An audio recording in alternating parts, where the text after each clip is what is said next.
Gentleman yields. The gentlewoman from Illinois, Ms. Ramirez, is recognized for 5 minutes for questioning.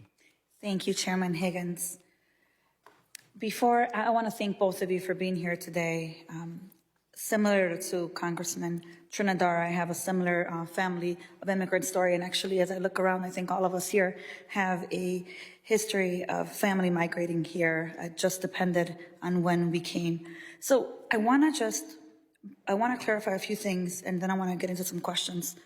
First, I've heard a lot of conversation about legal entrance versus illegal entrance to this country. And it's my understanding that the CBP app is a tool to do the scheduling, right? So that people can enter here seeking asylum legally, correct? That's right. The CBP One app allows individuals to schedule their presentation at a port of entry, and our Immigration and Nationality Act expressly provides that people without documents can claim asylum at ports of entry. So, Mr. Nunez Neto, that means that if they're making that request, if they're filling out the app, as one of my colleagues just talked about, the filling out of the app, they show up to a port of entry and turn themselves in during that appointment, they are lawfully entering and seeking asylum, yes or no? Individuals, and I welcome Chief Huffman's views here, but individuals who are processed by CBP at the ports of entry, will be placed into removal proceedings and issued a notice to appear. And they, as part of that process, the immigration court process, have a right to claim asylum, which again is enshrined in the INA. And if someone requests asylum because of the fear or the extreme circumstances that they have experienced in their country, or maybe Mexico, or maybe Guatemala, or Honduras, or Nicaragua, or whatever country that they are fleeing from, or in the process of getting up north from, they go through the critical fear interviews, correct? That is true for individuals who are placed into expedited removal at the border.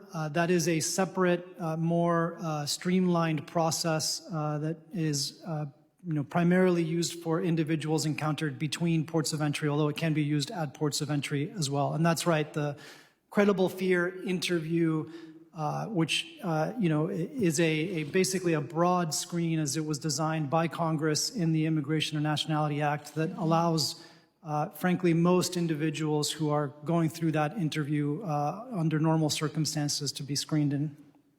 Got it. So I just want to come back to this concern. I really appreciate my colleagues on the other side being concerned for the children and the people that are crossing the border and the inhumane experiences that they go through. My youngest sister is adopted. She was 12 years old, weighed 60 pounds when she crossed unaccompanied more than 16 years ago. So I appreciate care for people like my family. The thing that I don't appreciate is the idea that they come to the border, they're at a school, or they're attempting to seek asylum like my little sister was, and all of a sudden we want ICE to deport them immediately to Mexico or to wherever their country of origin is. And in my opinion, having been in these countries for a very long time, months at a time, I personally know clearly what people are escaping. And so I know that if Edith, my little sister, would have been deported immediately, if ICE would have came to the school and deported Edith would have died within a month in Guatemala at the age of 12. So I actually have to push back on the other side and say that seeking asylum is not a crime. That is what many of our families have done. Maybe they did it now, maybe they're doing it today, maybe they did it 100 years ago. And so I'm really concerned, actually, when we talk about the number of people that have been repatriated or deported, because I'm not very clear yet on how many of the people that are requesting the critical fear interviews, in fact, are able to stay from immediate removal based on some of the training questions that I have. And I'll go ahead and send you some of that in advance so that I can get more information on that.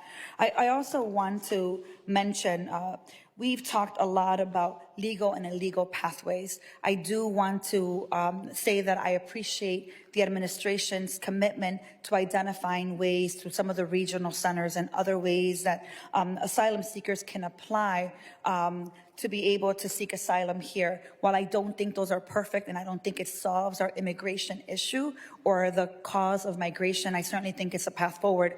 I also do invite my colleagues, if they want to go to Guatemala, Honduras, El Salvador, my family's from the border there, happily gladly to bring you with me, and we can talk and walk through some of those roads and get to know a little bit more of the immigrant experience.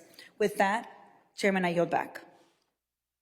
The gentlelady yields. My colleague from Arizona, Mr. Crane, is recognized for 5 minutes for questioning. Thank you, Mr. Chairman. I appreciate it.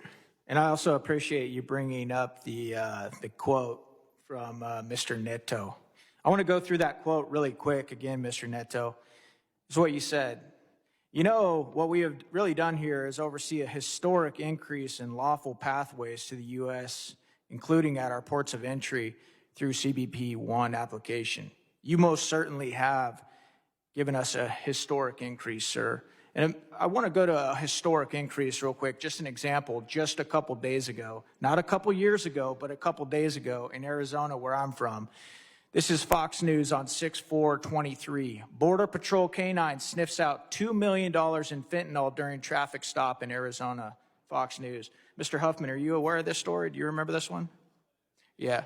Border Patrol K-9 helped agents sniff out $2 million worth of smuggled fentanyl during a traffic stop in Arizona last week. The seizure happened at a checkpoint along I-8 near Yuma. Yuma Sector Chief Patrol Agent Patricia McGurk Daniel stated, the narcotics totaled more than 192 pounds, enough to kill 48 million people. Sir, I didn't say 48 people. I didn't say 48,000 people. I said 48 million people. That's exactly the historic increase that you all have brought to the United States of America. Now I want to go down to the second part of your quote where you say, and what we are really trying to do here is incentivize migrants to use safe, lawful, and orderly pathways that, again, we have expanded dramatically over the last 2 years. I want to focus in on one word, incentivize. That is exactly what you have done. And I know why you've done it, sir, because that's exactly what your boss did. He was doing that when he was campaigning for president. I actually got a chance to read his very quote to Secretary Mayorkas sitting in your chair like a month ago. If you guys were actually serious about securing this border and protecting Americans, that word would not be incentivized. You know what it would be, sir? It would be deter. I'll say it one more time. It would be deter. You guys would be trying to deter people. Now, I understand, my colleagues over here, they're talking about, folks trying to come here, migrants, and, because of one of my colleagues said he attributed our border crisis to global economic disaster, okay? I've said this in this committee before. This side of the aisle, we do love the fact that the United States of America is such a great country that people want to come here. As a matter of fact, we can all recognize that one of the great things about this country is that we do have a lot of immigrants here. But legal immigrants, that's what we want, sir. And because of the Biden open border policies, it is flooding people into this country, and it is tying up our Border Patrol agents to the tune of this story that I just read you. 48 million people could have died by the fentanyl that just came in Arizona 2 days ago. What do you think about that, sir? Thank you for that question. I would note that 90% of the fentanyl that comes into the country comes through our ports of entry, not between our ports of entry. We have been engaged in an all-of-government... Hold on a second, sir. How are you able to even calculate that when there's so many gotaways that come through, not through the port of entries, that you guys don't even get? How could you say that? The only numbers that you can calculate are based on... Gentlemen, yield. Yeah, go ahead. I just want to say two separate issues, Yep. fentanyl. And earlier we had a witness, my Orange County sheriff, that said a lot of the fentanyl precursors are now coming into the U.S. through our own ports of entry, then going south into Mexico for manufacturing. So I think it's a great, Mr. Crane, great issue, fentanyl. Love to set up another committee hearing to address this issue. Mr. Crane, specifically. I'm going Yes, to sir. claim back my time. Are you saying that fentanyl is not coming through the gaps, or is that what you're saying, sir? I'm saying, sir, that fentanyl is coming in from all parts. Yeah, that's what I'm saying too. So he's claiming that 98%, according to experts, is coming through the ports of entry. How can he possibly know that? Anybody in Border Patrol can tell you they don't have enough manpower, especially when a lot of our agents are busy processing people coming in through the country. They don't have enough manpower. That's why there's so many gotaways. That's why there's so many people on the terror watch list that are coming through the border as well. And Mr. Crane, just to answer your question, I think he's talking, I'm not going to put words in their mouth, but from experience, that's where most of the fentanyl is being caught right now, at the ports of entry. And I've been there like you have. Caught. That's the key, caught. That's because that's where most of our people are. There's not a bunch, there's not the same percentage of people in the gap. And if that's we what I'm telling you. and we doubled the number of uniforms, blue uniforms at those ports of entry, we would catch double the amount. But you still aren't touching the gaps where there aren't people in the open desert. That's what we're talking about. There's video after video of people that just ranchers, you know, good citizens that just go to the border, sit there with cameras and watch these people come in with backpacks. I live in Arizona, sir. I know you live in California, right? So this is engaging debate. It's the kind of thing we should discuss, but the gentleman's time has expired. I recognize. Mr. Chairman, real quick, for the record, we went to McAllen. Yeah, okay. I just wanted that for the record. Popped into my head. Sorry. Thank you. Again, it's a 1,954-mile border, and some of us have scouted the entire thing on several occasions. I recognize my friend, Mr. Green from Texas, for 5 minutes for questioning. Thank you, Mr. Chairman. I thank the committee for allowing me to participate as an interloper today. And Mr. Hoffman, I believe you indicated that the CBP is in its 99th year of existence. So CBP is actually in its 20th year existence. The U.S. Border Patrol, one of the legacy agencies, is in its 99th year's existence. Well, I want to just say thank you to all of the persons who do this work. I know it's not easy.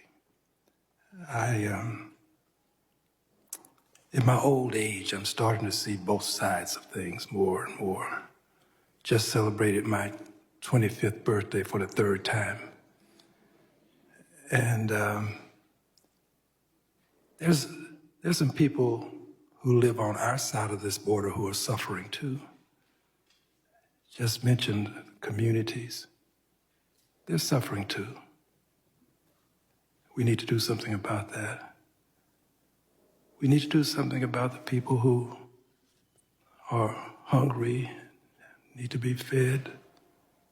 When I was thirsty, you gave me water. When I needed shelter, clothing, you gave me clothing. Somewhere around Matthew 25. It's a difficult problem. There is no real simple solution. There really isn't. If the solution were really simple, it would have been solved. There are better minds than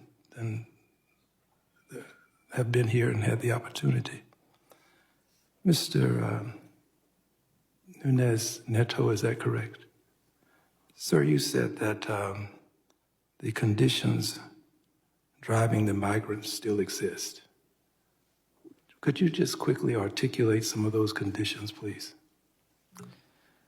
Sure. You know, we have seen over the last 2 years, at times, surges in migration from Cuba, Venezuela, Nicaragua. Those are countries with failing regimes and devastated economies that we have difficulties removing people to. That is still the case. You know, we have at times seen surges in migration of Haitian nationals. Haiti is obviously a place that is in the middle of a humanitarian crisis, and we have seen economies failing throughout Latin America, leading to the movement of countries to our border that we have not historically seen, and that includes countries like Colombia, Ecuador, Peru, as well as some others. Thank you. I heard someone say not so very long ago that the whole country's become the border now, that it's not just at the south where you make your entry. And when you think about that, we all have to share the burden. My my governor has been putting people on buses and he just sends them. I don't approve of the way he's doing it, but I do think that giving people other places to migrate to other than just right at the border is not a bad idea. I think that we ought to try to work together to implement an idea. Why not call and say, we have some people here, one governor to another. We have some people, can you help us? The federal government steps in and says, we're going to help by providing some additional resources. At some point, we will have to work together to resolve this. It's just not going to be resolved with simple sound bites. So I'm hoping that we can do so. Now, I want to just say this. I find Mr. Mayorkas to be a good, decent man. He has a tough job, just as you have a tough job, Mr. Huffman. Just as you do. We all have tough jobs. I found him to be a good, decent man. He's working with a broken system that we have not fixed, to borrow some Texas terminology. And what do you do when you have the system that we've neglected? So I thank you. I'm sorry, Mr. Chairman. I thank you. I yield back. Gentleman yields. My colleague and friend from Texas, Representative Pfluger, is recognized for 5 minutes for question. Thank you, Chairman. Thank you for letting me wave onto this committee. Mr. Huffman, thank you for your service. I'll get right into it. Assistant Secretary, how long have you been the Assistant Secretary for Immigration Policy? Officially since, I believe, April, but I was acting in this role since October of 2021. Okay. Can you tell me the number of apprehensions since January of 2021? Don't have the numbers right in front of me, but I believe the number is somewhere in the 3.5 million range. I don't have the document, Mr. Chairman, but that sounds about 2 million short. Apprehensions on the southwest border, and I'll yield to you if you can back me up, about 5.5 million. Is the gentleman referencing for the total number of encounters and apprehensions? Yeah. Yeah. Well, Yeah, I would say that's 3.5 million is low. I'm sorry, I meant the last two fiscal years. I think if you're counting from January, that's probably a little bit higher than how that. do those compare to the 4-year period between 2017 and beginning of 2021? It is higher. Twice, 3, 4, 5 times higher? It is significantly higher. Okay. Would you consider that a success for the department? You know, we have seen over the last few years, again, as I said, these surges in migration under presidents of both parties. This is not a new phenomenon. This is not something that is solely the purview of one party or the other. No, but Assistant Secretary, the numbers indicate a story out here. Would you consider that a success for our country? I don't believe that, you know, what we have seen at the border is a success Okay, and I for agree anybody. with that. Going back more than a decade. That might be the first answer that I've agreed with DHS on our border in the last three years since I've been here. It's not a success. Title 42 is not the answer. This was a Band-Aid fix. And it goes to the point where I meet with Mr. Huffman's officers, and it doesn't matter if I'm in Del Rio or El Paso, McAllen, or Laredo, Eagle Pass, or my hometown of San Angelo. It really doesn't matter. The thing that keeps coming back, every officer, every Border Patrol, Customs agent, or ICE agent says these words, and I quote, "There are no consequences." And without consequences, there's chaos. And the chaos that we're seeing is fentanyl, 100,000+ deaths, trafficking, of humans, 53 people who died in a tractor trailer south of San Antonio in July. And so to your answer, I'm disappointed that you don't actually know the number as the Assistant Secretary. That number should be ingrained cold. It should be, you should know that number, and you should be able to add it up today for the crossings, the apprehensions today. You should be able to have a running counter today. And that's the problem with this administration, is that the tragedies that are happening to us in my community, in Odessa, Texas, where we had the police chief here 2 weeks ago, we are feeling the impact of this. Without rules, there is chaos. Would you say that after Title 42 ended and Title 8 was reverted to, DHS has noted that aliens may qualify for an exception, and even if they don't use a lawful pathway, would you say that those, do aliens who use the alleged lawful pathways need a legal basis to enter, or can anyone enter the United States at this point? Going back to my previous comments, sir, I would note that Title 42 did not allow us to place consequences at the border. To your point, we need consequences on unlawful entry in order to deter unlawful migration. That is why we've implemented the circumvention of lawful pathways rule, which does place common sense conditions on asylum eligibility, but we need Congress to act here or there will never be a success on our border. You need Congress to act here. Assistant Secretary, we passed the most comprehensive border security package in the history of Congress. We have acted. That is one of the most outrageous statements that I think I've ever heard. We need Congress to act in a bipartisan manner to fix this problem. Neither party is going to solve this on its own. Mr. Chairman, my time has expired. I am having trouble. I indulge the gentleman. We passed H.R. 2 and have acted. What this country needs is the political will to enforce the laws that are already on the books. In fact, the gentleman sitting next to you as commissioner has 19,000 Border Patrol agents that are currently out there ready to give their lives, and they are saying that there are no consequences because Remain in Mexico, MPP, has not been adhered to, because the political will to engage with our allies and our partners in countries to the south of us has not been adhered to. We had policy that deterred, and without deterrence, we will see a massive surge. So I take great offense to the fact that you're telling me that you think Congress should act and that that's the problem. I couldn't disagree with you more. With that, Mr. Chairman, I yield back. Gentleman yields. It's been an engaging committee hearing. We have shared insightful and I think well thought out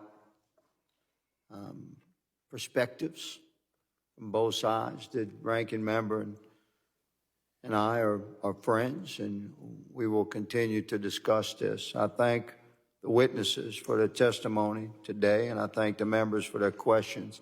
Members of the subcommittee may have some additional questions for the witnesses. We would ask that the witnesses respond to these questions if presented to you in writing.